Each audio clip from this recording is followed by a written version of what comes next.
मूकं करोति वाचालं पंगुं लंघयते गिरिं यत्कृपातमहं वंदे परमानंदमाधवम। अर्थात एक ऐसा व्यक्ति जो ठीक से बोल भी नहीं सकता वो वाचस्पति बन सकता है। एक ऐसा व्यक्ति जो ठीक से चल भी नहीं पाता वो ऊंचे ऊंचे पर्वतों को लांघ सकता है। यदि इसमें एक कंडीशन है, टर्म्स एंड कंडीशंस अप्लाई, तो उसमें एक ये कंडीशन है कि असंभव सा लगने वाला काम भी संभव हो सकता है यदि किसी व्यक्ति के पास तीन दौलत हो। साथियों, यहाँ पे मैं उस दौलत की बात नहीं कर रहा हूँ जैसे कि बैंक बैलेंस और बड़े बड़े बंगले गाड़ी, उसकी बात नहीं है। यहाँ पे जिस दौलत की बात हो रही है वो है हौसला। पहली जो दौलत है वो है हौसला, हिम्मत। तो हमें व्यक्ति को चाहे कितनी भी संकट हो, कितनी भी विपरीत परिस्थितियां हो, हमें अपनी हिम्मत नहीं हारनी चाहिए और उससे डट के सामना करना चाहिए जब तक हमें अपने लक्ष्य की प्राप्ति ना हो जाए। तो ये होती है पहली दौलत। दूसरी दौलत होती है आत्मविश्वास। आत्मविश्वास कि मैं कोई भी चुनौती को पार कर सकता हूँ। और ये आत्मविश्वास तब आता है जब हमें एक अपने परमेश्वर पे, ईश्वर पे, भगवान पे, परम सत्ता पे, जिसको भी आप जो भी नाम दें, उस पे एक भरोसा हो कि वो हमारा साथ ज़रूर देगा। एक भरोसा हो तो वो आत्मविश्वास हमारा कभी भी हिल नहीं पाता है। तो एक ये भी बहुत ज़रूरी है। पहला चीज़ है, दौलत है हौसला या हिम्मत। दूसरी दौलत है आत्मविश्वास। आत्मविश्वास के लिए की निशानी है, उसके लक्षण है। जिस व्यक्ति में आत्मविश्वास बहुत होता है, ये दोनों दौलत होती हैं, हिम्मत और आत्मविश्वास की, ऐसा व्यक्ति हमेशा प्रसन्न रहता है, उसके चेहरे पे हमेशा खुशी रहती है, उसके आजू बाजू वो खुशियाँ बिखेरता है, उसका मन शिकायतों से नहीं भरा रहता। तो आप देखिए आपके आसपास या आपको स्वयं भी, अगर आप बहुत ज़्यादा शिकायतों से भरे रहते हैं तो मैं ऐसा मानता हूँ कि ऐसे व्यक्ति निर्धन हैं, दरिद्र हैं और उनके पास ये दौलत की कमी है।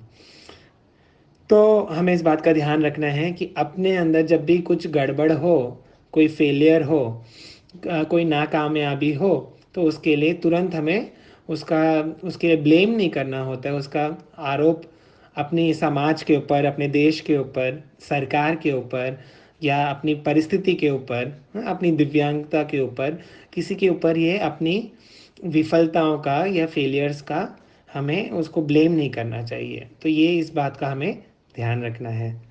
और जो तीसरी दौलत है साथियों, वो बहुत ज़रूरी है, वो है वापस देना समाज को। तो समाज से तो हमें लेना है, सरकार से लेना है, राष्ट्र से लेना है, अपने साथियों से लेना है। तो पूरा जीवन सिर्फ लेने का नाम नहीं है, जीवन देने का भी नाम है। और ये एक जज्बा होना चाहिए कि चाहे मैं जैसी भी स्थिति में हूँ आज, मुझे वापस अपने समाज को, अपने राष्ट्र निर्माण के लिए अपना योगदान देना है, अपना समय देना है। कोई ज़रूरी नहीं है कि सिर्फ धन से ही हम योगदान दे सकें। जो धन जिसके पास धन की कमी है वो योगदान अपने समय से कर सकते हैं, अपने स्किल्स, जो भी हमारी एबिलिटीज़ हैं, हमारे टैलेंट्स हैं, उसको देश के, समाज के और राष्ट्र के काम आए, ऐसा भी कुछ कर सकते हैं। तो वापस देना है और मरने से पहले सिर्फ लेते नहीं रहना है, हमें देना भी है ना। तो ये इसी बात का एक परिचय दिया है हमारे साथियों ने, जिन्होंने आज इतना सुंदर दिव्यांग वेलफेयर फाउंडेशन की स्थापना की है। और इस एनजीओ के माध्यम से वो सभी तरीके के दिव्यांगों को, माने चाहे वो दृष्टिबाधित हो, ब्लाइंड हो, हियरिंग इम्पेयर्ड हो या इंटेलेक्चुअली इम्पेयर्ड हो, मेंटली रिटार्ड एमआर हो, मल्टीपल डिसेबल्ड हो, किसी भी तरीके के दिव्यांग हो, सबके लिए ये संस्था काम करने वाली है। और खासकर इनका ध्यान रहेगा कि दिव्यांग वेलफेयर फाउंडेशन दिव्यांग लोगों को रोजगार, उनको अपने पाँव पे खड़ा रखने में और स्वाभिमान के साथ, एक डिग्निटी के साथ जीवन जीने में उनको सहायता करेगी। तो इस बहुत ही सुंदर ये उनका कदम है और इसके लिए मैं उनको साधुवाद देता हूँ और बहुत सारी शुभकामनाएं देता हूँ। साथियों, अंत में मैं अपनी वाणी का विराम करने देने से पहले आप लोगों को अपने बारे में थोड़ा 2-3 शब्द बोलना चाहता हूँ, मेरे बारे में परिचय। साथियों, मेरा नाम भूपेंद्र त्रिपाठी है और मैं भारतीय रिजर्व बैंक गुजरात, माने कि आरबीआई गुजरात की प्रथम दृष्टिबाधित क्लास 1 ऑफिसर हूँ। इतना ही नहीं, मतलब आरबीआई गुजरात की जो लगभग 70 साल का इतिहास है, उसमें आज तक मेरी नियुक्ति से पहले, मेरे अपॉइंटमेंट से पहले किसी भी ब्लाइंड व्यक्ति को उन्होंने किसी भी पद पे नहीं रखा था, ना तो क्लास 4 में, ना क्लास 3 में, ना क्लास 1 पे। और मेरा 2015 में मैं सेवाएं दे रहा हूँ as a manager RBI Gujarat में, अहमदाबाद में मेरा ऑफिस है।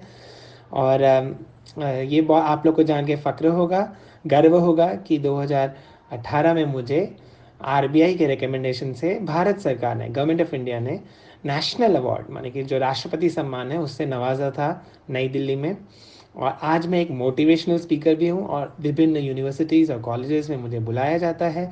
और आजकल के युवाओं को, ना केवल दिव्यांगों को, सभी लोगों को मैं एक प्रेरणा देता हूँ कि, क्योंकि साथियों मेरे जीवन में मैं पहले देख सकता था, और आज से 7-8 साल पहले ऐसा कुछ घटा कि मेरे जीवन में मेरी आँखों की दृष्टि चली गई।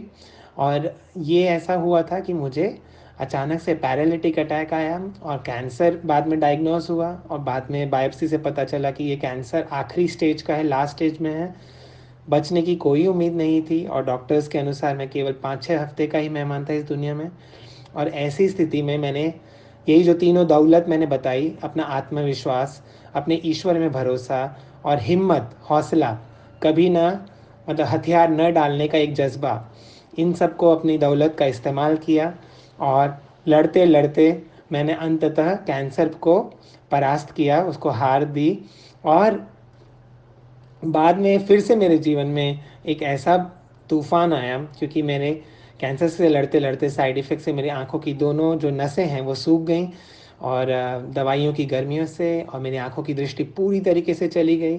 फिर मैंने एक मेरा नया जीवन आरंभ किया, क ख ग ABCD नया लिखना शुरू किया, और कॉम्पिटिटिव एग्ज़ाम दे के, ब्रेल सीख के, और ये जो सॉफ्टवेयर्स होते हैं जॉज़, और जो हमारे एंड्रॉयड में होते हैं टॉक बैक, वो सब सीख के इंटरनेट के माध्यम से बिना किसी कोचिंग क्लास में गए फर्स्ट अटैम्प्ट में 7 से 8 मैंने कॉम्पिटिटिव एग्ज़ाम्स, बैंकिंग से रिलेटेड परीक्षाएं पास की। और बाद में एज ए क्लास 1 ऑफिसर मैंने ज्वाइन किया आरबीआई का। और बाकी का तो मैंने इतिहास बताया ही है आपको कि ज्वाइन करने के बाद भी मैं रुका नहीं, और सफलता का एक के बाद एक परचम लहराता रहा। हमारी कम्युनिटी को, दिव्यांग कम्युनिटी को, दृष्टिबाधित कम्युनिटी का नाम मैंने रोशन किया है। और आप लोगों से ये उम्मीद है कि आप सबके अंदर भी यही क्षमता है कि आप सब लोग अपने अपनी टैलेंट से, अपनी हिम्मत से, अपनी सभी चुनौतियों को पार करके इस पूरी दुनिया में अपना नाम जगमग रोशन करेंगे। और इसी शुभकामनाओं के साथ बहुत बहुत धन्यवाद। जय हिंद, वंदे मातरम।